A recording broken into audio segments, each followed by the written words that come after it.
Hi, my name's Anne. I'm one of the creative practitioners with Creative Schools. We've got the end of a very inspiring day here in the workshops where we met with our classroom teachers.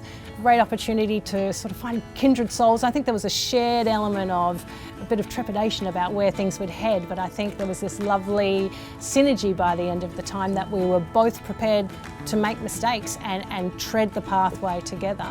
So I'm really looking forward to taking away the suite of skills I felt I was presented with today and put it into a school setting. So I'm looking forward to meeting the kids. I enjoyed that process of collaborating in a group. And I think sometimes as an artist, you do quite a lot of work on your own. So, having these kind of opportunities to, meet other people and share ideas are really, really important.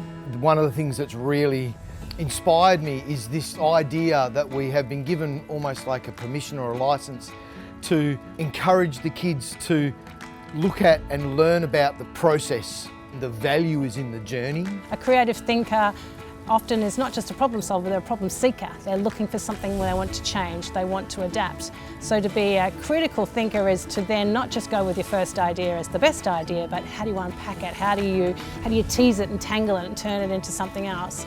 Over the next 6 months, I think what I'm hoping Creative Schools is going to bring to my classroom, the idea that the children can drive a lot of this stuff for themselves, and I get the privilege of coming along with them and seeing what they're achieving. I think having that support from the Department of Education in Western Australia really gives this kind of program a real boost. So for a school thinking about signing up to the program, if they see that there is support and there's funding, it's going to be an easier decision not to take down the structure, but to add other elements to it. I think it's important that teachers take away that while it might seem on the outset really frightening to plan and discover this way, that in the end it should actually make teaching and learning easier and in fact probably be able to fit twice as much in the time frame. So my ideal dream at the end of the day would be that all schools saw that this is a critical role within schools. I think that it can be delivered in an exciting and rich way.